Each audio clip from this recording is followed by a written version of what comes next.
nitwa Emmanuel Ndamage, mwitemi, umwite Dazo, umwite Manudi, ukajya byivugira bitewe n'uko amazina yagiye akurikirana. Niwe tugiye kubana rero dusangize tumwe mu tuntu. Hano ni ukuza tukivugira ibintu, ni ukuvuga nta bidasanzwe. Kagira inkuru ni umunwa wo kuyibara. meza bite se bi? Ni sawa turakwakira. Urakoze cyane. Ariko hari umuntu wambwiye ngo hari ibintu bya Bibiliya uzi cyane ngo bya Yesu ngo na Burahamu hariya. Mbiziho ntago nzi byinshi ariko mbiziho kabisa ku bintu bigendanye na Bibiliya, kuko nakuze ndi umukristo gatolika.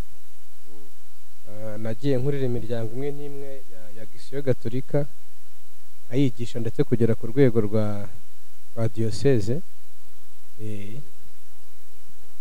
Nuse yigeze kumva ngo bavuze ngo Aburahamu yari afite ngo abagore babiri kandi tuzi ko ari umwe. Ibyo bintu hari ikintu biziho?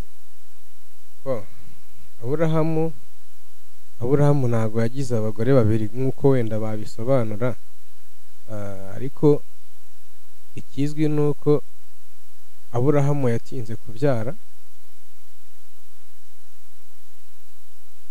Amaze gutinda kubyara injyo byinshi.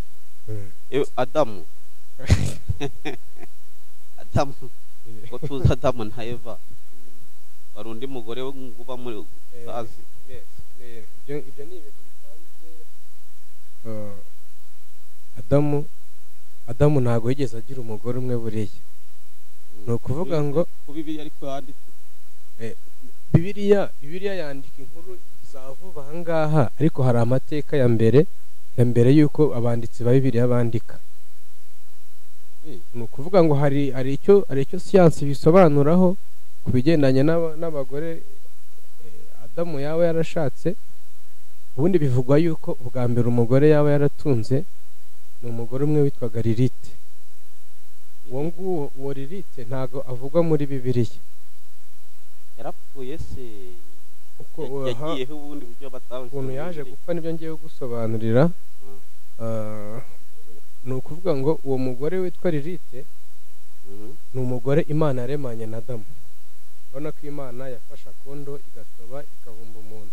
Oya ntago uciye mu ijambo, uravuze ngo Bibiliya ivuga ko Imana yaremye Adamu gusa akamukuramo urubavu ari wewe. Yego. Noneho ubwo abanditsi ba Bibiliya bo ntago bavuze ko yaremye n'umugore. Ntago buriya Eva Imana yamuremye. Yego, ngo yamukuye mu rubavu rwa Adamu. Hanyuma mu gihe noneho Imana yo yaremye umugore n'umugabo ariwe Adamu, irema na Lilith icyarimwe. Mu kurema rero abo bantu icyarimwe hari ikintu cyaje kubaho, aricyo cyatumye kizanamo n'ibibazo niko navuga. Baje kuba bagipfa, bapfuye ikintu cyitwa imibonano mpuzabitsina.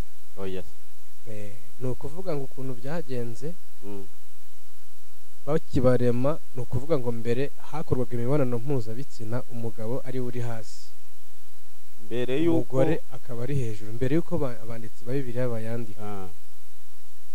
Bibaho ngaho kugeza ubwo Adamu nawe atekereje aravuga ati gute buri gihe twari tubikora undi hejuru. Kandi urumva bari bamaze kugira abana benshi, bamaze kwaguka. Hanyuma hazamo gusuzugurana ku buryo umugore yagize gutya aravuga ati ngiye ngomba kwahukana. Ubwo bari batuye aho umuntu yakwita muri Eden. Aho muri Eden agira gutya, umugore afata abana be abataye umugabo, ataye Adamu. Agiye ko Bibiliya ivuga ko ari Adamu na Eva aribo babaga ku isi. Aho ntituragera muri Eden, sibyo? Turagera no ku isi. Ese n'imbere y'uko isi baho ndaza kugusobanurira neza. Ni ukuvuga ngo mbere y'uko iyi si bayibumba, aho mbere y'uko habaho imibumbe, hari forume isi yari ifite, hari forume n'indi mibumbe yari ifite tuzi igiye hari, turayizi ikikije isi. Ariko aho ngaho ntago bwa mbere na mbere ntago haje Adamu ku isi. icyo gihe isi yari iriho, yari imaze igihe ibayeho, hari hashize n'imyaka myinshi cyane. rero ntabwo Adamu yaje isi ntabwo ikibaho yazanye na Adamu, ariko niwe muntu wa mbere. Si wavuze ko yazanye na Lilith? Imana yaremye Adamu nayo na Lilith. ni ukuvuga ngo we nibo bantu ba mbere nyine Imana yaremye Adamu imuremana n'umuntu witwa Lilith. Ibyo bapfuye rero icyo kintu nakubwiraga ntari buzenda no kugarukaho kuko cyumvikanye. Umugore amaze kwahukana uri kumvikana, amaze gusanga, amaze kujyana abana hirya iyo ngiyo, yasize umugabo we muri Edeni. Umugabo yaje kujya kurekarama ku Mana. Uwo mugabo mvuga ni Adamu. Yagiye kurekarama ku Mana ati se wa Mana we, data ko wa mugore wampaye yantaye ndabigenza nte? Imana yaje kugira gutya iravuga iti reka mutume abamarayika bamugarure. Urumva Imana yaramutumye abamarayika inshuro zigera muri 3. iya gatatu Imana yaje kurakarira iravuga iti nutatanga usubire muri Edeni usange umugabo wawe ari we Adamu, nzakwica wowe n'urubyaro rwawe rwose. Ku nshuro ya 4 rero nibwo Imana yamutumyeho abamarayika baragenda baramwica n'abana bose. Ubu umuntu aramutse asobanuye yuko hari abavandimwe baturuka kwa Adamu bapfuye mbere, ntabwo yaba abeshya. Ndetse umuntu avuze yuko umuntu wadivorushije bwa mbere atari uwavuba aha ngaha, ntabwo yaba abeshya, kuko urumva Adamu umugore wa mbere yarahukanye. Ubwo ndumva ibiriho ubu byarahozeho ibintu by'amaposteri. Ni ibintu bisa cyane, ni ibintu byahozeho, ntabwo ari ibintu bishyashya umuntu yavuga abayizi iki gihe.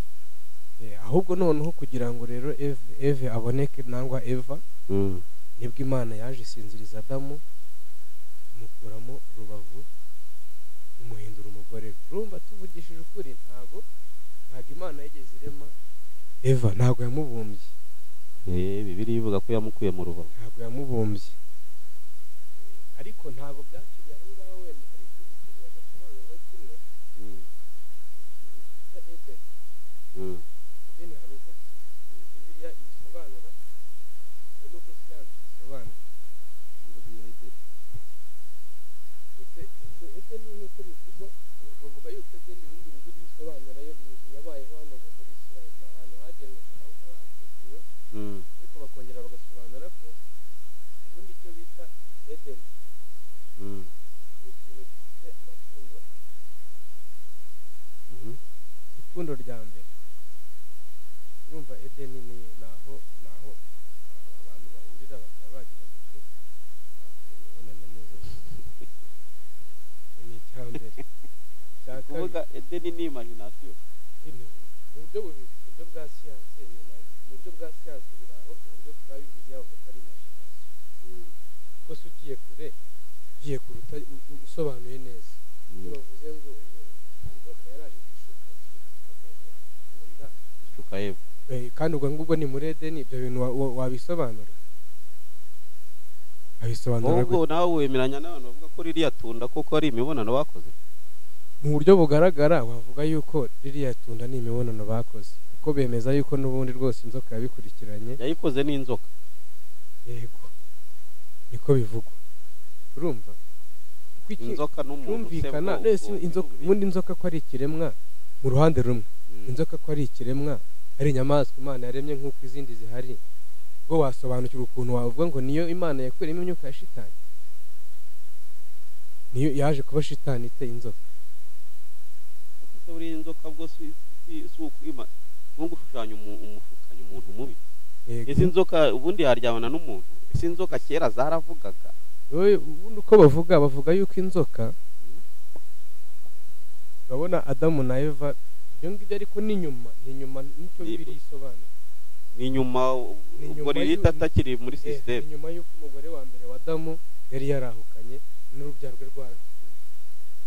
Ahubwo umuntu yakwibaza ubu habaye hari nk'umwana umwe Adamu yabyaranye na Lilith waba warasigaye, ubwo bushakashatsi umuntu abukoze buriya byashoboka ko ntabapfira gushira. Undi nicyo kibazo ngira, bavuga ngo Imana yaremye Adamu na Eva babyaraga Hini na Abeli. babyaranye nande se abandi bana bavuye bavuye he Bagari na Eri babyaranye na nyina ubwo se niba aberi ko yapfuye atabyaye ubwo urumva twese tutari abana bo kwa Gahini yabyaranye nande se ntacyo ni ikibazo mpamvu muri iki gihe babyarana cyane ubwo tutarahunga wera tutaragera kuri yose ni n'ikindi kiganiro twazakora nari ngikomeza ni ukuvuga ngo ibigendanye no kuba wenda Adamu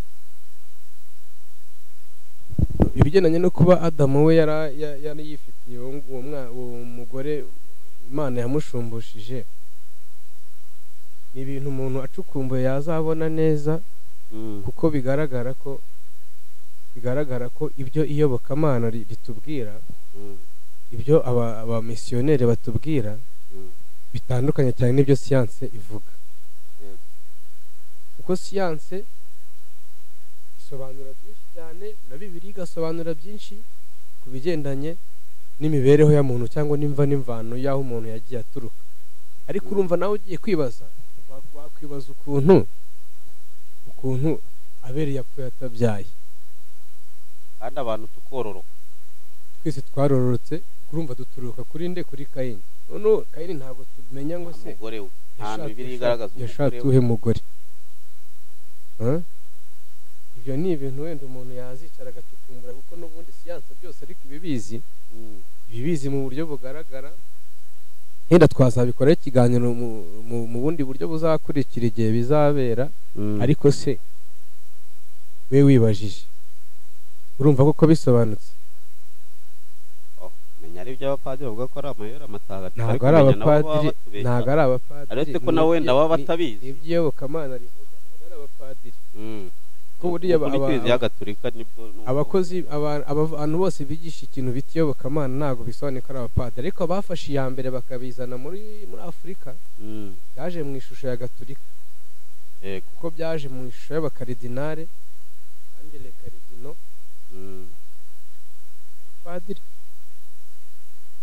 padiri rwose